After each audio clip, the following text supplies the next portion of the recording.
Assalamualaikum warahmatullahi wabarakatuh.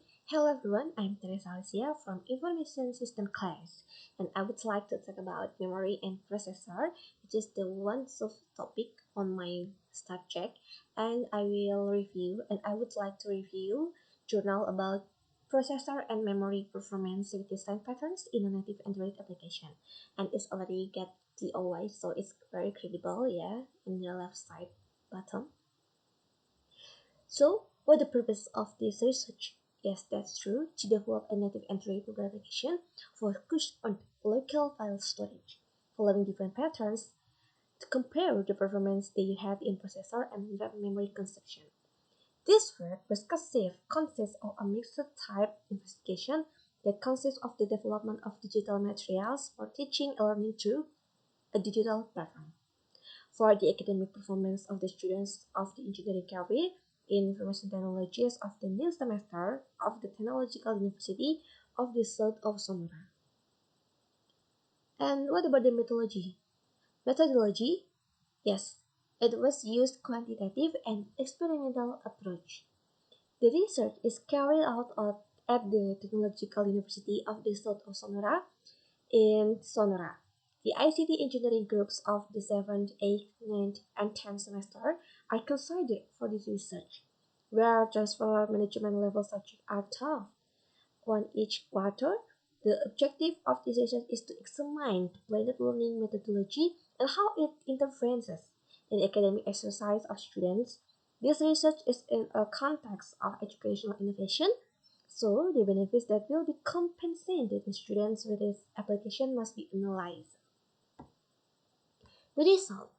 Talk about the result. Of course, we need to know about the object. Yeah. What is it?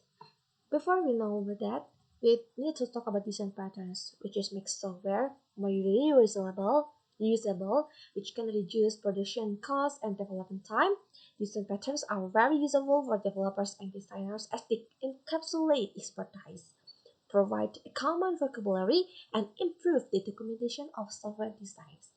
First, there are about MVC, or Model Views and Controllers. What is it? Yes, Erasmus Foundation is the separation of the code into three different layers, bound by their responsibility in what are called models, views, and controllers. Or what is the same? Model, views, and controllers. It is design pattern used in all modern web applications. Next, there are about MVP or Model View Presenter View. Model View Presenter View is another design pattern that aims to separate the view layer from the logic, perform unit tests, and write cleaner coded and etc. And the last is about MVVM or Model View Model. It's like double, yeah, double words, but it's okay. And it is the true word, yeah, MVVM. That means that it is the design pattern that aims to separate the user interface part, hence the V for the view, from the business logic part, hence the M for model, thus making a divisible part totally independent. The other component is the view model, which is the part that will interact as a bridge between the view and the model. So guys, now you are understand about MVC, MVP, and MVVM. That was a decent pattern when we want to talk about memory and also processor. So when we want to create an application, an Android application especially, we need to conduct which the model of these patterns that we will use. I think it's already understand you guys. If you have any question, just ask me. That Alicia is a presenter of this material. So the material next will be delivered with my friends. Thank you. Wassalamualaikum warahmatullahi wabarakatuh. Assalamualaikum warahmatullahi wabarakatuh. Saya Nur Hasan. Saya dari kelas Sistem Informasi 203. Saya akan mempresentasikan tentang review jurnal tentang soft processor Microblast dari Hendrik Herman Mario Sinaga, Sunawar, Susan Sulaiman, dan Yudi.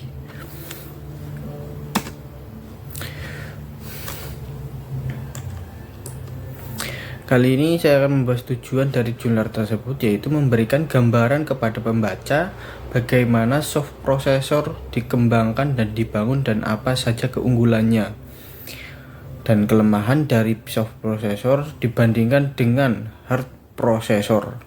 Dalam makalah ini akan diuraikan spesifikasi soft processor microBlaze.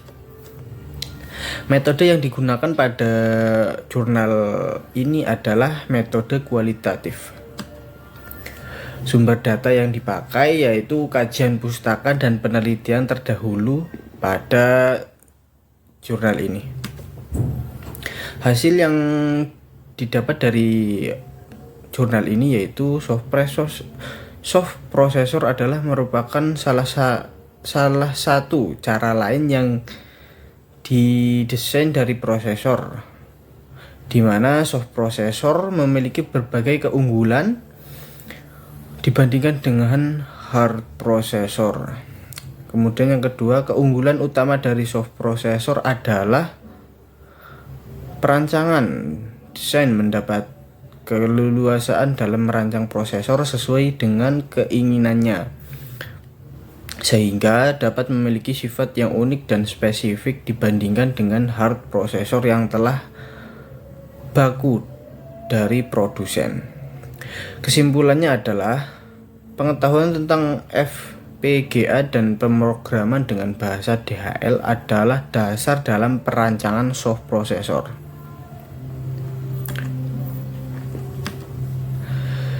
Terima kasih. Sekian dari saya. Assalamualaikum warahmatullahi wabarakatuh. Bismillahirrahmanirrahim. Assalamualaikum warahmatullahi wabarakatuh. Pada kesempatan yang berbahagia ini, saya akan menyampaikan yaitu tugas UAS Arsitektur Organisasi Komputer. Izin perkenalan, nama saya Muhammad Rifali Arif dengan NIM 220101010138, kelas Sistem Informasi 203. Untuk yang pertama, saya akan membahas yaitu Direct Memory Access untuk menghitung waktu prosesor Intel Celeron N280 dan AMD A87410 dalam mengenangani transfer data. Nah, pertama yang akan saya bahas yaitu pengertian DMA. Direct Memory Access DMA ialah sebuah fitur dalam sebuah komputer modern saat ini yang memungkinkan perangkat untuk dapat memindahkan blok data yang besar tanpa interaksi dengan prosesor secara terus-menerus. Sementara ketika perangkat mentransfer blok data, prosesor bebas untuk terus menjalankan instruksi tanpa khawatir tentang data yang ditransfer ke memori atau ke perangkat lain. Jadi DMA ini fungsinya untuk mentransfer data lewat yang namanya itu Direct Memory Access untuk komputer modern, ya bisa laptop, dia CPU. Fungsi utama DMA ya itu sebagai modul tambahan hardware, yaitu perangkat keras pada sistem bus, di mana kontrol DMA mengambil alih tugas dari CPU untuk penanganan pengontrolan DMA dapat menghasilkan alamat memori dan memulai siklus membaca atau menulis memori. Ini ada metode rumus penghitungan kecepatan DMA, yaitu untuk menghitung data. Rumus DMA ada FC dalam kurung V garis miring B. Setelah itu ada kali C dalam kurung juga ada garis miring VC. Dari rumus tersebut dapat diuraikan masing-masing sebagai berikut. Yaitu FC adalah fraction CPU time, V adalah kecepatan transfer, FC adalah clock speed untuk MAZ, dan Celsius adalah Celsius, dan B adalah blok. Nah, untuk pembahasan clock speed juga di sini terdapat kecepatan transfer yang dimaksud dalam rumus tersebut merupakan kecepatan dari perangkat I/O untuk perangkat data. Bekerjanya sangat sederhana, prosesor sederhana seperti perkalian, pengurangan, penambahan, perkalian, dan pembagian lainnya. Bisa juga memiliki pengertian yaitu untuk digunakan pengambilan fetching atau eksekusi perintah execution sebuah instruksi juga begitu. Nah, ini untuk penelitian penghitungan waktu CPU. Di sini ada gambaran cara penghitungannya, ya menunjukkan tentang jumlah clock speed-nya. Di sini yaitu sekitar 253,29 MHz untuk prosesor Intel Celeron N280 seri N280. Jadi kecepatan prosesnya itu dimiliki 2,2.16 GHz seperti itu, teman. Juga ini gambar satu untuk kecepatannya tadi sudah saya sebutkan. Untuk clock speed-nya sekitar 258,29 MHz. Seperti itu. Ini untuk gambaran kedua itu kecepatan dari prosesornya, dan sudah saya sebutkan juga untuk Intel Core N280 yaitu sekitar 2,16 GHz untuk Intel Core. Nah, untuk melihat cara melihatnya itu bisa teman-teman bukakan Pro Panel, selanjutnya masuk ke dalam sistem dan security, dan yang terakhir sistem seperti itu. Dan juga gambar ketiga itu jumlah clock speed dari prosesor AMD A8. Ini seperti ini gambarannya, lebih sebesar 23915 Hz. Dan juga sama untuk melihatnya juga di sini bisa menggunakan control panel seperti lihat tinggal kelaran kecepatannya lebih rendah yaitu 2,20 GHz. Perbandingannya seperti ini teman-teman, lebih cenderung hampir sama sih, mirip-mirip. Kecepatannya sekitar 2 untuk prosesor 2,16 GHz sekitar dikali 10 jadi 2160 MHz, sama dengannya setara dengan segitu. Dan clock speed-nya itu lebih cepat. Untuk clock speed lebih cepat Celeron, dan untuk kecepatan prosesor lebih cepat AMD. Untuk perbandingan Celsiusnya itu juga dikali 10 sekitar 2100 21.600. Untuk Celsiusnya Celsius AMD sekitar 2200. 22.000, sorry. Ini untuk rumus penghitungannya seperti ini untuk mentransfer data. Dan juga kesimpulannya juga seperti ini. Dari hasil penelitian di atas dapat diambil kesimpulan bahwa dari waktu CPU yang digunakan menangani transfer data menggunakan prosesor Intel Core N280 dan AMD A8740, hasilnya menunjukkan bahwa prosesor Intel Core N280 itu memiliki presentasi frame of CPU time lebih sedikit, dan hal itu mempunyai arti bahwa dalam hal menangani transfer data, prosesor Intel Core lebih cepat daripada menggunakan prosesor AMD A8740, karena waktu CPU yang digunakan dalam proses tersebut lebih sedikit, sedangkan prosesor AMD A8740 menurut hasil perhitungan di atas menunjukkan presentasi fraction of CPU time memiliki nilai yang lebih baik, sehingga waktu CPU yang digunakan dalam menangani transfer data menggunakan DMA lebih lambat daripada Intel Core N2840. Oke, mungkin itu saja yang bisa saya sampaikan. Kurang lebihnya mohon maaf apabila ada kata-kata yang kurang jelas atau ini apa kurang jelas dan ada keliru. Assalamualaikum warahmatullahi wabarakatuh. Assalamualaikum warahmatullahi wabarakatuh. Di kesempatan kali ini saya akan mempresentasikan mata kuliah Organisasi dan Arsitektur Komputer. Penjadwalan CPU, GPU, People untuk mengurangi akses memori.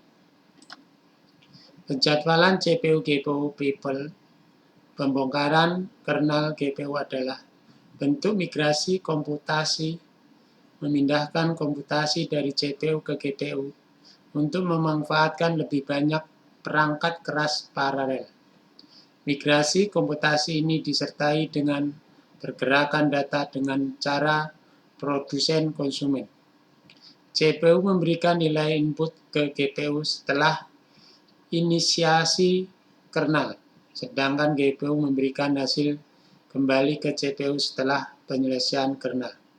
Selain itu, jumlah perangkat data bisa sangat signifikan jika melibatkan struktur data array yang besar.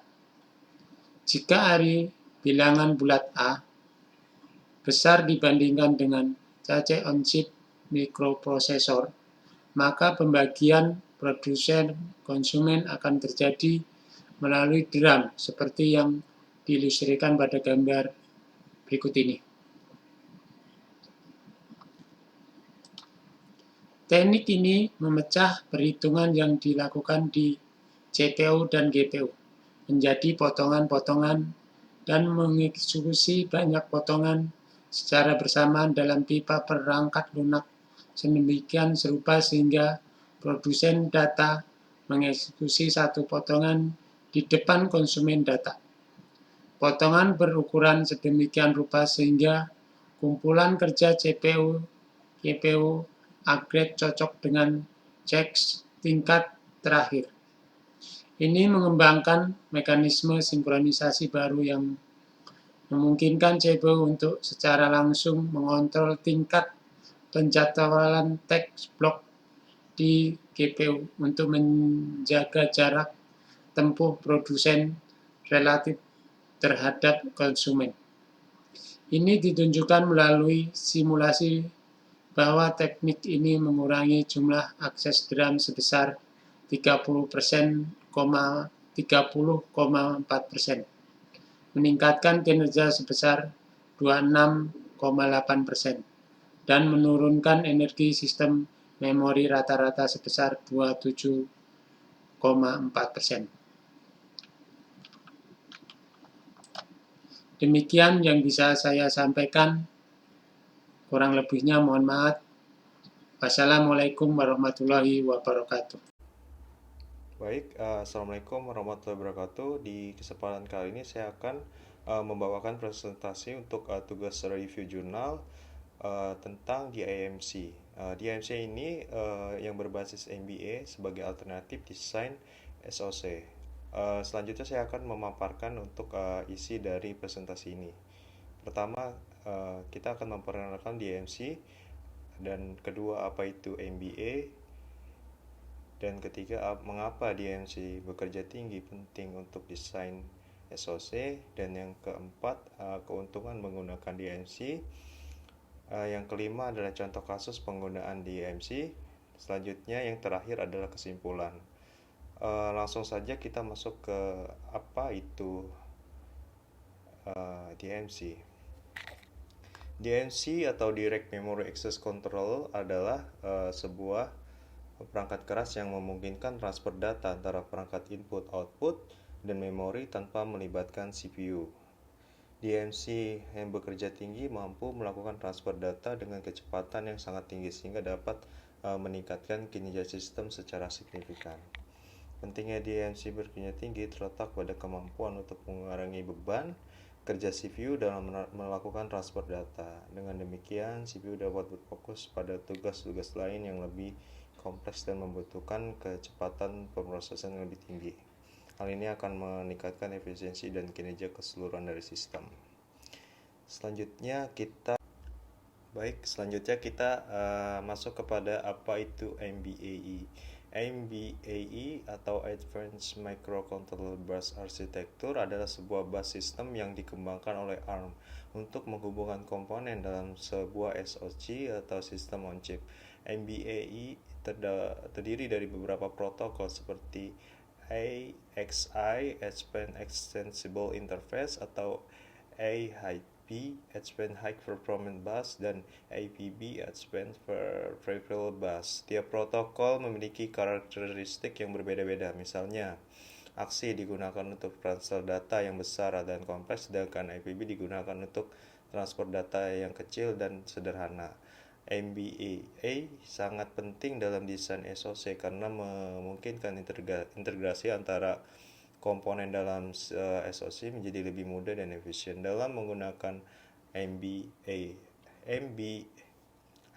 perancang SoC dapat mengintegrasikan berbagai macam komponen seperti CPU, GPU, DSP, dan peripheral lainnya dengan mudah dan cepat. Selain itu, MBA juga memungkinkan pengguna komponen dari vendor yang berbeda-beda sehingga memperluas pilihan perancang SoC dalam memilih komponen yang sesuai dengan kebutuhan mereka.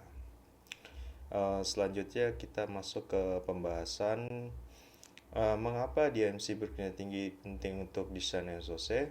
Di MIC, Direct Memory Access Control, berkelindahan sangat tinggi. Ini penting untuk sistem on chip karena dengan kemampuan transfer data yang cepat dan efisien, di MIC ini dapat meningkatkan kinerja sistem secara signifikan. Sebagai contoh, dalam sebuah sistem yang tergabung dalam menggunakan sensor kamera untuk merekam video, DMC bekerja tinggi dapat memindahkan data dari sensor ke memori tanpa melalui CPU, sehingga CPU dapat berfokus pada tugas-tugas selainnya seperti pemrosesan gambar dan pengolahan data.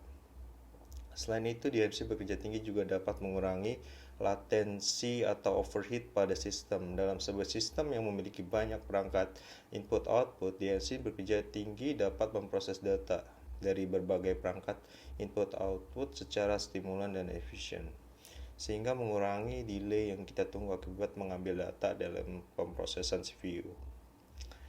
Selanjutnya kita masuk kepada pembahasan keuntungan menggunakan DMC bekerja tinggi berbasis MBA. Keuntungan menggunakan DMC bekerja tinggi berbasis MBA adalah kemampuan untuk melakukan transfer data secara efisien cepat antara perangkat yang terhubung dengan bus. DMC dapat mengurangi beban CPU dalam menangani transfer data sehingga meningkatkan performa sistem secara keseluruhan. Selain itu, dengan menggunakan DMC bekerja tinggi berbasis MBA, desain SoC dapat lebih mudah diimplementasikan karena sudah terintegrasi dengan standar industri MBA. Hal ini memudahkan kompatibilitas dan interoperasionalitas dengan perangkat lain yang menggunakan standar MBA. Selanjutnya kita masuk ke slide 7, yaitu ini kita akan masuk kepada contoh kasus penggunaan DMC bekerja tinggi berbasis MBA. Sebagai contoh, dalam sebuah sistem kontrol industri yang kompleks, DMC ini dapat digunakan untuk mengatur aliran data dari sensor ke unit utama pengolah utama. Dalam hal ini, bebas dapat digunakan untuk jalur komunikasi antara DMC dan unit pengolah utama. Dengan menggunakan DMC bekerja tinggi berbasis MBA, sistem kontrol industri tersebut dapat bekerja dengan lebih efisien dan akurat. Selain itu, DMC bekerja tinggi berbasis MBA juga dapat digunakan dalam desain sistem audio. Misalnya ketika memutar file audio berkualitas tinggi, DMC bekerja tinggi dapat mengambil alih tugas transfer data dari CPU sehingga CPU dapat fokus pada tugas-tugas lain seperti memproses sinyal audio. Dalam hal ini, MBA juga dapat digunakan sebagai jalur komunikasi antara DMC dan CPU. Dengan demikian, kualitas audio yang dihasilkan jauh lebih baik serta performa yang keseluruhan akan meningkat. Selanjutnya kita masuk pada pembahasan terakhir, yaitu kesimpulan. Dalam presentasi ini kita telah membahas tentang DMC bekerja tinggi berbasis MBA, keuntungan untuk desain SoC. Dengan menggunakan DMC ini kita dapat meningkatkan efisiensi sistem dan mengurangi beban CPU. Selain itu, penggunaan AMBA sebagai antarmuka juga memudahkan integrasi dengan komponen lain dalam sistem. DMC bekerja tinggi berbasis MBA ini dapat dianggap sebagai alternatif yang baik untuk desain SoC karena kemampuannya dalam mengoptimalkan kerja sistem secara keseluruhan. Dalam contoh kasus yang telah dibahas, kita dapat melihat penggunaan DMC ini dapat meningkatkan throughput dan mengurangi latensi dalam transfer data. Dengan demikian, DMC bekerja tinggi berbasis MBA dapat menjadi pilihan yang tepat untuk aplikasi dengan kebutuhan transfer data yang tinggi dan waktu yang respon yang cepat. Demikian presentasi dari saya. Terima kasih.